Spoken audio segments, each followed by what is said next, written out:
isa lang naman ang kanilang layunin. Number one, siraan si VP Inday Sara, kasama na yung kanyang ama doon. But ultimately, ang target talaga nila, i-disqualify siya. Kasi pag manalo sila sa impeachment, hindi na siya pwedeng tumakbo sa 2028 presidential elections. Kaya hindi nakapanapayan. Ever since yun ang kanilang goal, to destroy her, to disqualify her, because they want to remain in power. Yun nga po mga kababayan, bakit hindi nating hahayaang ma-impeach si VP Sara Duterte po? Kasi po, sabi nga po ni Attorney Sal Panelo, they want to remain in power. Yan ang gusto ng mga Marcoses. Yan po ang gusto ni Marcos Jr. Gusto niyo po ba na maulit muli ito na ginawa ng kanyang ama noon? Nakikita naman po natin ang ating bansa nga sa ngayon. Bumabalik na naman po sa dati na maraming mga krimen, mga durugista, mga walang proyekto, walang tigil na korupsyon, at higit po sa lahat, mas lalo pong dumami ang mahihirap. Now, mga kababayan, dito tayo sa bakit hindi natin pwedeng hayaang ma-impeach si Inday Sara. Dito muna ako sa dalawang grounds.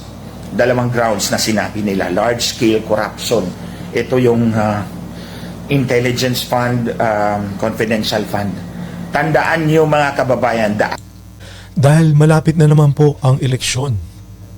Kaya kailangan po nila ng pera dito para ma-re-elect po sila at manalo sa eleksyon.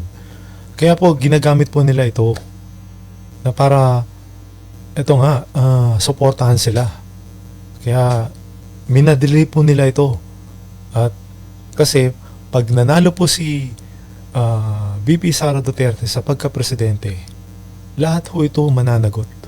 Lahat ho ito magbabaliktad na naman ho itong mga politician na to. allegations were made by politicians.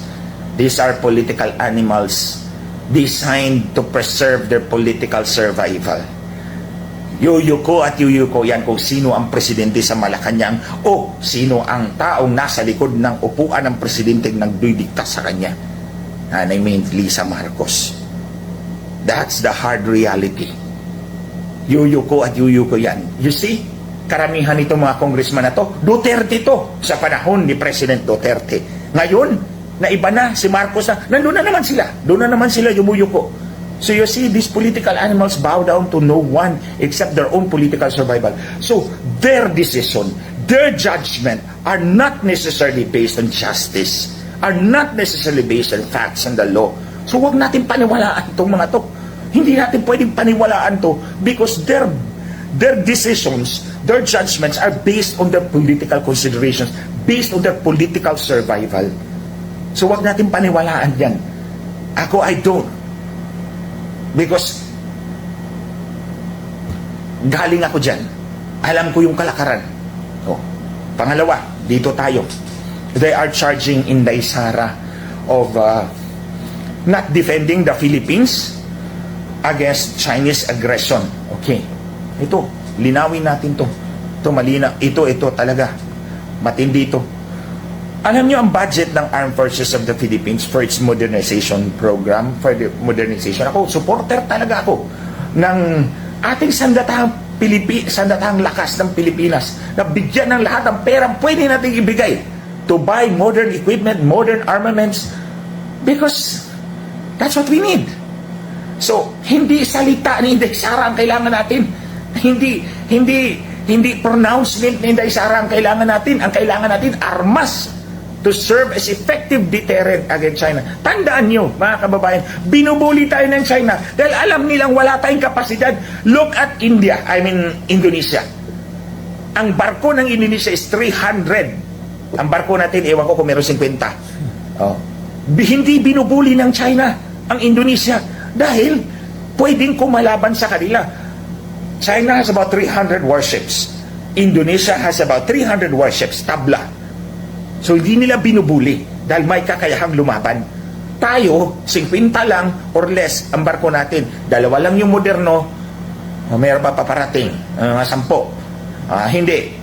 I-small-smallin talaga tayo ng China. But that's what we need. And then look, ano bang ginawa ng itong mga congressman na to? Ang AFP was expecting 50 billion pesos para sa modernization ng modernization nila, which is mandated by law. 50 billion lang naman yan eh. Kinaltasan pa ng House of Representatives ni Martin Romualdez, ginawang 35 billion insure funding. Yung 15 billion nilipat sa program funds na walang funding. Yan ho, grabe ho yan. Makikita nyo naman po na lahat nung kinaltasan nila yung mga funds nung mga tong sa modernization. Kailangan ho natin yan, di ba? Tignan nyo kung gaano kagarapal ang ginagawa nila sa budget ng ating bansa. Makikita nyo naman ho dyan na kung magkano lang ang binigay na dapat na ibigay do sa budget ng modernization ng ating armed forces, di ba? Para maipaglaban nga natin yung ating para maipaglaban ho natin against do sa mga ginagawa ng China na to. At tama nga ho na mag-invest ho, kailangan natin mag-invest na maraming barko o mga aircraft para madepensahan ho natin ang Pilipinas. Kung ganyan ho at binabawasan ho na yung budget, ay wala ho mangyayari sa atin. Talaga hong ibubuli tayo ng China. Walang mangyayari talaga sa atin dyan. Kaya tapos ito, ang pinaggagawa na itong mga tulonggis na to, kala di natin malalaman na binawasan pa para lang maibulsa ng mga hinayupak ng mga tulonggis na to. Oh, you see? Oh, ito pa, pangalawa. Department of Transportation, DOTR, 180 billion ang budget. Nandyan ang Coast Guard. Oh, ang Coast Guard ang tinutulak natin doon sa West Philippine Sea. Oh, 180 billion. Anong ginawa? Kinaltasan ng 92 billion pesos. Oh.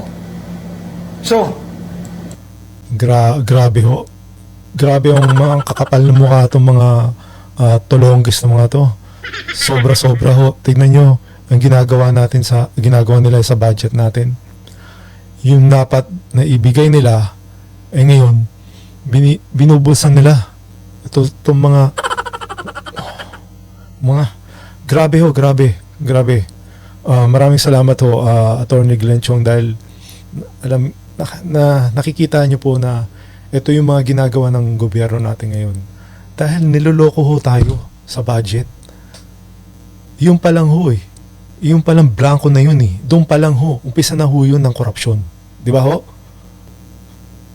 ito, tapos on the other hand, yung budget nila sa House of Representatives, 16.3 billion, pinataas nila to 33.67 billion. Ito, inaakusahan mo si Inday Sara hindi nagsalita laban sa China. Grabe ho. Naging doble po yung nila, ng budget nila, ng mga congressman na to. Ang kakapal talaga ng mga mukha. Sobra ho, sobra. Sobra na ho ito. Dapat ho malaman ito ng mga kababayan natin. Maraming salamat po, Attorney Glenn Chong, sa pagbigay nyo ng impormasyon dito. Pang kayo, kinukunan nyo ng pera ang pondo ng AFP, ng Coast Guard, para idagdag doon sa pondo ninyo. You see, mga kababayan, how unjust these people are? Oh, aakusahan mo yung Vice President for not talking against China, and you are effectively helping China by removing the money that's supposed to buy arms for our AFP. And more than that, mga kababayan, itong gusto kong iparating sa inyo. This is all about balance.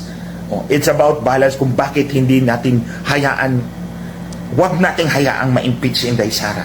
It's about balance. Alam nyo ang system ng gobyerno natin. We have executive, legislative, and judiciary. Ito yung three great branches of our Republican government. Ang executive, ito yung nagpapatupad ng batas. Ang legislative, ito yung gumagawa ng batas, nagpapanday ng batas. Ang judiciary naman, ito yung nag-i-interpret kung ano bang ibig sabihin ng batas. So in other words, merong compartmentalization of power. Yung compartmentalization of power, yung power mo dyan lang ha, ito power mo ito lang, ito power mo dito. That's compartmentalization power designed to prevent abuses. Yun yung purpose dyan. It's designed to prevent abuses. Now, in the political spectrum, within the executive department, meron tayong Marcos, meron tayong Inday Sara. Ito yung malapit lang kasi yung spectrum malawak dapat yun eh. So, that's one end of the political spectrum in the executive department. This is the other end. Naputol ang kamay ni Marcos kasi sinunog ng kaibigan ko. Kasi galit na galit siya. Okay, diba? You're a bad boy. So, because of the relationship nitong dalawa ngayon na magkaaway sila, each one serves a countervailing force against the other. Ang ibig ko sabihin, kung lalatiguhan ako ni Marcos, pwede akong magpatulong kay Inday Sara. Kung lalatiguhin naman ako ni Inday Sara, dito naman ako kay Marcos. So in other words, there are two countervailing forces at each end of the spectrum. Okay? Now, kung tatanggalin ni Marcos si Inday Sara, ito na lang ang matitirang matimbang, ang bangag. Okay? So, wala na tayong pwedeng takbuhan, mga kababayan. Ito na lang for his... paano bangag na ho yan, attorney? Anong gagawin natin kung bangag ang Pangulo natin, di ba? Di lahat tayo magiging bangag na rin. Kasalanan sa bayan.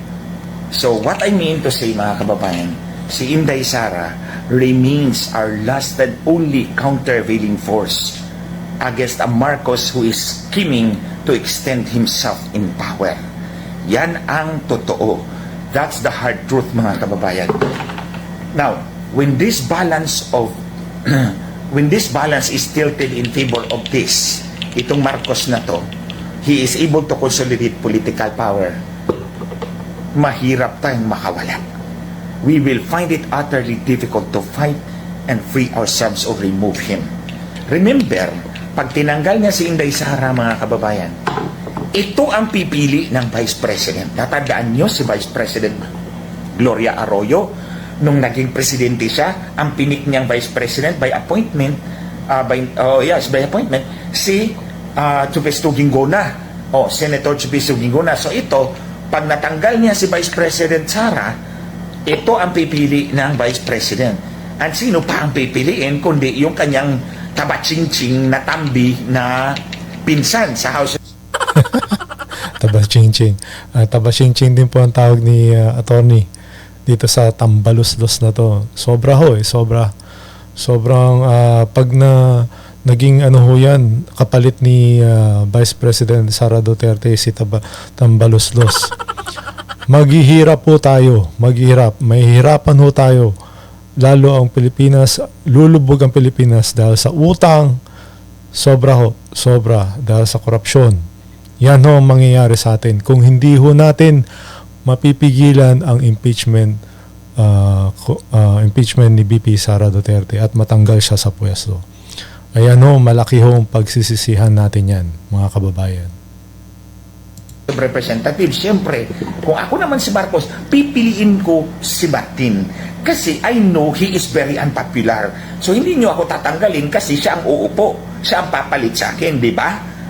So siyempre, ang unpopular ang pipiliin ko to make myself safe. Kasi kung tatanggalin nyo ako, siya ang papalit. Then you will have a very unpopular president in my stead. So, sounds practical, di ba? So, yan. Now remember, mga kababayan, the last time we had no vice president, we had no vice president was during the time of his father, si Marcos Sr. Si Vice President Lopez, tinugis niya, tumakbo yun, o miskapo yun with Osmeña, si Sergio ata yun to the US. Wala tayong vice president, and Marcos was able to consolidate political power in his hands. It took us 20 years to remove him. More than 20 years. Ngayon, mga kababayan, I suppose ito naman siya, si Marcos Jr. has learned his experience nung tinanggal ang kanyang tatay. Alam niya yon, yung experience na yon. So, kung alam na niya, it might take us 40 years to remove him or even more. That's one generation, mga kababayan. Buhay na ng anak ninyo yan. Buhay na ng apo ninyo yan. Kung hayaan natin si Marcos na manaig ngayon at tanggalin si Inday Sara, remember, O yan po, papayag ho ba tayo na matanggal si BP Sara Duterte? Magandang explanation po ito ni Attorney Glenn Chong. Dahil nga, pag nagpatuloy-tuloy ho itong pagkapangulo ni Bongbong Marcos, tayo ho ay mahirapan at magiging magulo uli ang ating bansa. ulitin ko, Inday Sara remains our last effective countervailing force against the Marcos dictatorship. Hindi niya kayang gawin yan. Kasi kung nandyan si Inday Sara at mananatiling Vice President at mag-aabuso siya ng patuloy yung kanyang pag-aabuso, baka matanggal siya at ang papalit ay si Inday Sara. That's why it is imperative for Marcos Jr. to lie and deceive and remove Inday Sara by all means. And that's what we should not allow, mga kababayan. Hindi natin dapat hayaan yan. Because itong si Marcos, believe me, kilala ko to. Ito at ang asawa. They manipulated the election ni Marcos at ang kanyang anak. They manipulated the Supreme Court. Alam na alam ko yan. Personal knowledge ko yan. Kaya nga walang masabi itong dalawa eh. And this administration is characterized by so blatant and rampant corruption. Pero hindi na po ako nagtataka dyan, mga kababayan. Sinabi na ni Marcos sa amin yan dati in one of our dinners doon sa bahay nila sa Nara Street, sa Forbes Park. Okay lang sa kanyang corruption. Huwag lang masyadong palata. Of course, because everybody is doing it, mahalatang halata. And it's rampant, it's blatant. So, what future do we have, mga kababayan? Kaya ho pala nangyayari ito, mga kababayan. Okay lang ho sa kanyang korupsyon. Alam ko meron hong korupsyon dyan, pero kung garapalan na ho di ba ho? Pati ba naman ho budget talaga? Trillion ho pinag-uusapan dito. Pera ho ng taong bayan to na inutang. Wag ho tayo pumayag dito sa mga ganitong gawain. Kung ang Pangulo natin na ganito ho, wala ho mangyayari sa atin. Babagsak ang ating bansa at lalong magkakagulo ho. Nakita nyo naman si Marcos kanina, yung body language pa lang, sinungaling na talaga. Sinungaling na talaga. So ito ngayon, hindi inaksyonan ng Senado ang impeachment complaint kahapon. May recess, di ba? Nagre-recess sila, balik sila ng June 2. And then they have about 6 session days yata. 6 session days bago mag-adjournment sine die. Anong ibig sabihin ng sine die? Sine die is Latin for without a day. Walang araw. So ibig sabihin, nag-adjourn na walang araw na Senate kung kailan sila magkita uli. Yun yung ibig sabihin ng adjournment sine die. Tinapos yung meeting na hindi nag-set ng another day kung kailan sila magmi-meeting uli. Kasi hindi nga sila magmi-meeting uli kasi end of term sa June 30. Bagong kongreso ang uupo sa third Monday of July nitong taon na to after the elections. So, ang kinatatakutan ko, mga kababayan, itong darating na halalan. Alam ko si Lisa Marcos, I know her, proven na talaga sa akin yan, that she can strike a deal even with the devil. Tandaan nyo yan. Si Lisa Marcos can strike a deal even with the devil. Ganyan siya ka-transactional. Transactional tong taon to. Wala tong sandali lang, sinabi yung slow connection, patayin ko muna yung mga internet ko. Wait. Okay. Transactional tong tao na to. So, ang kinatatakutan ko, kung gagawin niyang offer yung pagkapanalo sa eleksyon, lalong-lalo na sa ating mga re-electionist senators. Daming trolls dito. Marami talagang trolls. Eh, yung mga patay gutom na yan, naghahanap buhay lang, intindihin na lang natin. Patay gutom kasi. Sana natuluyan. Anyway, mga kababayan, balik tayo. Ang kinatatakutan ko, kung gagamitin, and this is really possible, very possible, gagamitin niya na bargaining chip. O, bumoto ka ng impeachment ni Inday Sara, papanulunin kita. Yan, that's a very dangerous possibility. Hindi lang naman possibility kasi sinabi ko na nga sa inyo, nakikipagkunsabahan sa demonyo. Si Lisa Marcos, kilala ko yan. In fact, gumawa ako ng affidavit, binulgar ko siya. Now, ito mga kababayan, anong magagawa natin? Well, in the meantime, we have to drum up support for Inday Sara. Tulad ng sinabi ko, Inday Sara, diyan ka na nga, ito, remains our last and most effective countervailing force against an abusive Marcos budding dictatorship. Ito lang. So maniwala kayo sa akin. Let's band together, let's create noise, let's show our support. Anyway, ito mga senador na to, itapon ko na lang kaya to. Hindi na ho senador yan, attorney. Presidente na ho natin yan. Yan po mga kababayan, supportahan po natin itong wag ho natin hayaan talaga na ma-impeach po to si BP Sara. Siya lang ang alas ho natin na magtatanggol sa bayan. Kasi wala pa naman ho napatunayan na talaga na dapat siya tanggalin. Walang ebidensya pa. At hindi pa ho verified na nga sinasabi ni Attorney Glenn Chong na wala pa namang ebidensya talaga.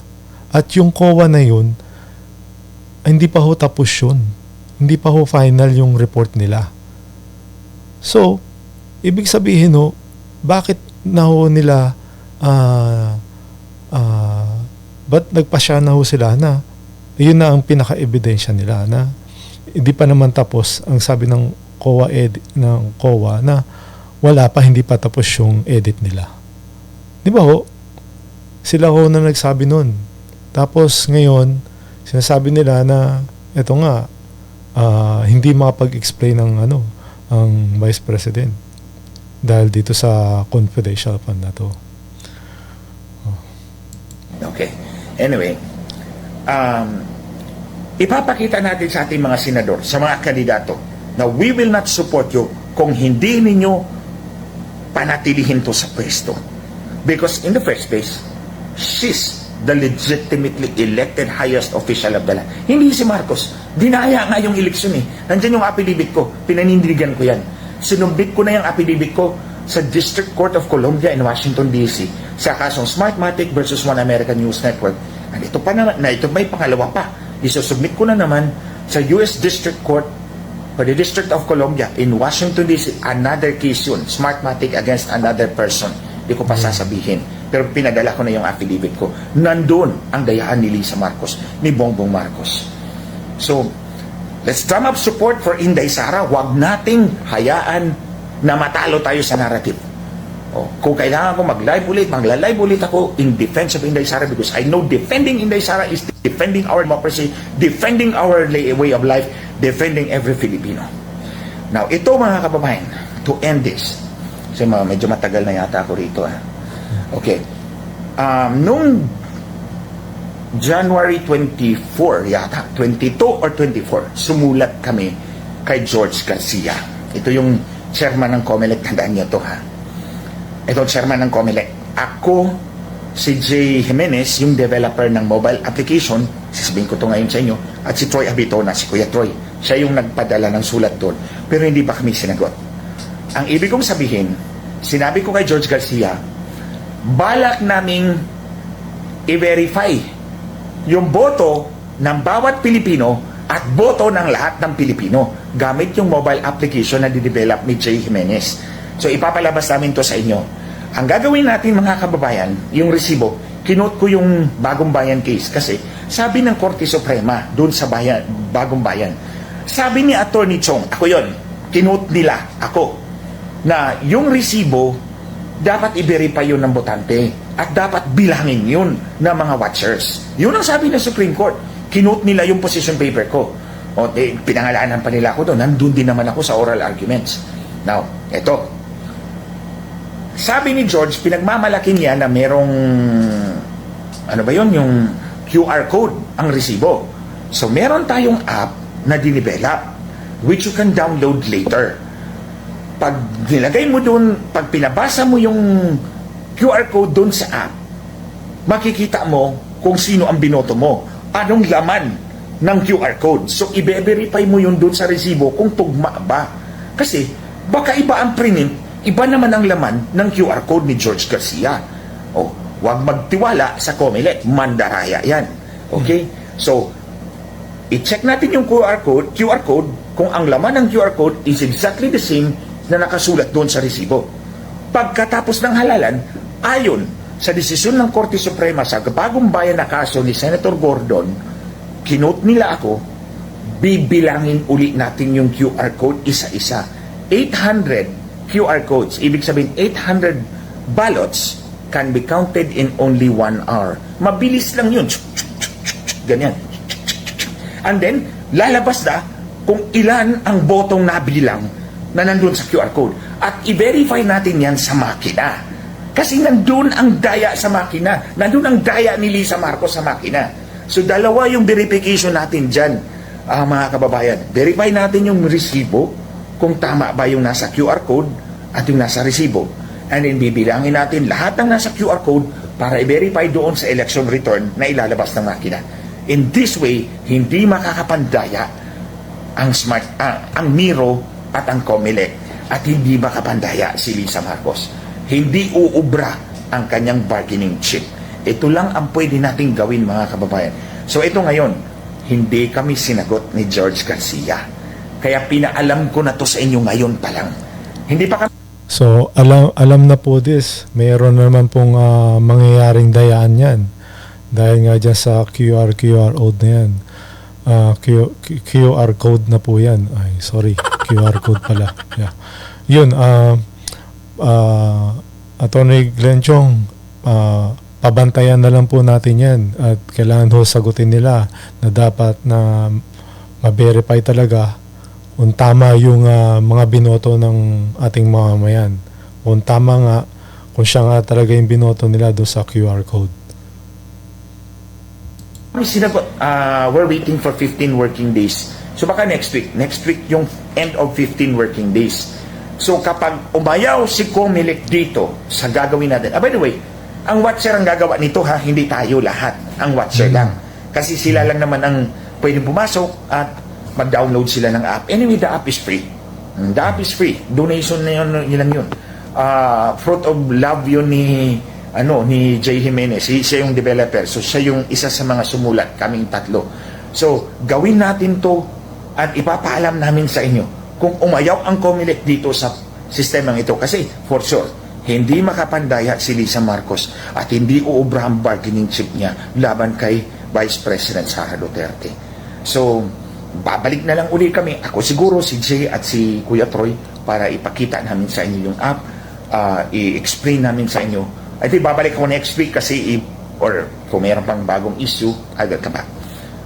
So, hanggang dyan lang muna. At least napakita ko sa inyo na ito si Marcos is an outright liar. Makita naman sa kanyang body language, di po ba? Sinungaling talaga.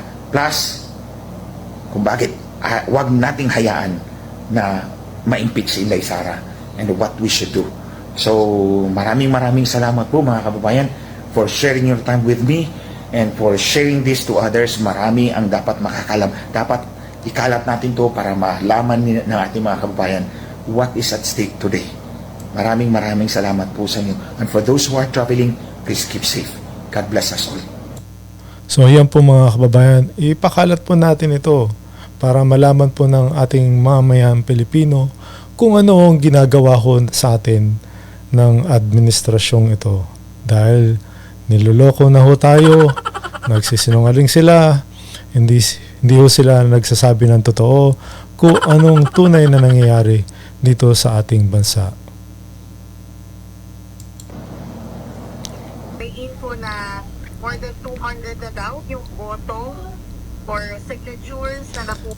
Ito na po yung sagot ni Attorney Sal Panelo doon sa mga nangyari dito nga sa Kamara na sa pag-impeach ni BP Sara Duterte. Nga dito sa ika-4 na impeachment complaint. So that's more than enough para ma-transmit na ito sa Senate. What's your reaction on that, sir? Well, hindi na ako nagtataka doon. Wala, simple sinabi ko na itutuloy nila yan. Kasi, isa lang naman ang kanilang layunin. Number one, siraan si BP Inday Sara, kasama na yung kanyang ama doon. But ultimately, ang target talaga nila, i-disqualify siya. Kasi pag manalo sila sa impeachment, hindi na siya pwedeng tumakbo sa 2028 presidential elections. Kaya hindi nakataka yan. Ever since yun na ang kanilang goal, to destroy her, to disqualify her, because they want to remain in power. But do you think this will stand in the Senate? Kasi last day na sir ng ng kanilang session, tapos mag-recess na sila. So, June na ang susunod na balik nila yan. Nasa Senado yan kung itutuloy. Kasi sila ang sila ang magiging judges. So kung walang judges, walang trial. Kung hindi sila pa pwedeng to sit in as judges because of the forthcoming elections, makabisi sila ron, hindi matutuloy yan. Kung ganyan ang mangyari, ibig sabihin, next year na ulit ang impeachment kasi may 1 year pa from the time na nag-file ka tapos hindi natuloy. Pero tutuloy-tuloy pa rin nila, malayo pa 2028. Sinisiraan lang talaga nila. Ang problema sa kanila, the more they push with the impeachment, lalong nagagalit ang tao sa kanila. Kasi yung 1.8 million na pro-Inday and against impeachment, napakalaki yun. As against yung mga pro-impeachment na ginawa dyan sa Exoshrine, People Power, na wala pang 4,000. Doon lang makikita mo na naayon ng tao. Kaya, pag pinagpilitan mo yan, lalong magagalit ang tao, lalong lalakas ang simpatiya niya, at lalong mapapadali ang pagbagsak ng mga naninira sa kanya. Pero sir, tingin ninyo talagang tutuloyan ito kahit na sabihin natin na ma-delay ba niya ng ilang buwan kasi nga magkakarisa sila. Talagang tingin mo tutuloyan to. There's no chance anymore na mabawi pa to or mapasura itong complaint. Tuloy-tuloy na yan kasi nga ang goal dyan, whether they succeed or not, siniraan mo na. Kasi the mere fact na pinaila mo ng impeachment yan, inilalarawan mong masamang tao siya, masamang public official dyan. Kaya dun pa lang, successful na sila ron kasi siniraan mo na siniraan. Kaya kung hindi ka magtagumpay, siniraan mo na black propaganda mo na siya. Kaya tuloy-tuloy yan. Ito ba nakarating na to kay dating Pangulo Duterte? Anong reaksyon ng pamilya? Palagay ko hindi pa dahil tulog pa yon. Di ba sleeping hour niya ngayon? But sir, Congressman Paolo Duterte released a statement saying na this is dangerous. And nakakita nga niya na the-railroad di umano itong impeachment complete kaya napakabilis na nakuha itong numero nga ng mga bumoto or pumirma. Ay, hindi naman katakataka yun na i-railroad It'll be yung ang numbers. It's a numbers game. So kung ang majority kalaban ng mga Duterte, talagang i-railroad yun. Natural lang. Hindi ho kalaban ng mga Duterte iba doon na Attorney Sal Panelo yung mga bumalingbing mga dating supporter ng Duterte ngayon ho nasa Marcos na ho lumipat na ho sila dahil nga doon sa mga pamigay. Alam niyo na yan. What would you suggest? How should the PP take this? Well, tama yung attitude niya na tuloy niyo kung gusto niyo. Para sa akin, I will have the chance to show to the world that I'm innocent doon sa ginagawa niyo. Yun, tama yung ginagawa niya. Ready siya. Ready siya sa kanyang mga abogado. Kasama niya ang tatay niya. Who offer his legal services. They're ready for the impeachment. And constitutionally, wala talagang walang pasihan. Kasi yung confidential funds, unang-una, it cannot even be a ground because yung sinasabi nila na hindi niya mapaliwanag, hindi pa nga final yung sinasabi ng COA. In fact, meron na nga subsequent report na walang maling ginawa si Inday Sara. Doon lang, sira na kagad si Yun nga ho nangyari ho eh. Wala pa naman hong final do sa COA. Tapos, hinusgahan na ho kagad ng ng Quadcom. Itong mga tolonggis na to. So, ngayon ho, kaya ang pinapalabas nila dito na ito na nga, na gusto na nilang siraan si VP Sara Duterte tungkol dito sa confidential funds. Kung paano nga ginastos ito at magkano ang ginastos agad. Doon nagsimula ho yun. Pero ito nga, sinasabi ni Attorney Sal Panelo na hindi pa ho itong final ng audit ng COA. At ito nga, di ba? Hindi pa ho final talaga eh. So, hinusgahan ho kagad nila. Kaya ganito hong nangyari na sinisiraan nila at dinudumihan na nila pangalan ni VP Sara Duterte. Pero in the first place na to, dapat ba kandidato or mag-response dito sa dito? Kasi na-backtrack everyone's waiting for what you have to say. whether no, I think it's been waited na lang what is final.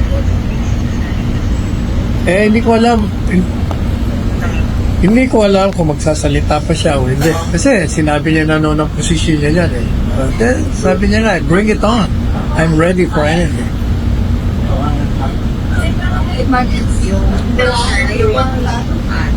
Ano yun? Anything else, sir, na you want to add? Wala na eh. Basta ulitin ko, itutuloy nila eh. Whether they succeed or not, they have already succeeded in trying to destroy her and picture her to the electorate that she is a bad public official and has to be removed from office. But the ultimate goal is to disqualify her kasi siya ang pinakamalakas na kandidato sa Panguluhan sa 2028. Sir lang, tingin niyo ba marami pang supporters following this sa impeachment campaign na mag-aklas at katulad mo ay show support? Mas lalong dadami nga yan kasi lumalabas, inaapi mo yung Vice Presidente. Alam naman nilang walang kasalanan. Lalong dumadami. Gaya na sinabi ko kanina, lalong mapapadali sila yung mga naninira sa kanya, nangaapi sa kanya. At talagang ang tao lalong aalab ang galit at mag-aalab din ang suporta kay VP Sara. Sir, thank you so much for taking my call. Salamat po. You're welcome. I'll ask for an update after sa session. Alright, thank you. Thank you po. So, yun po mga kababayan.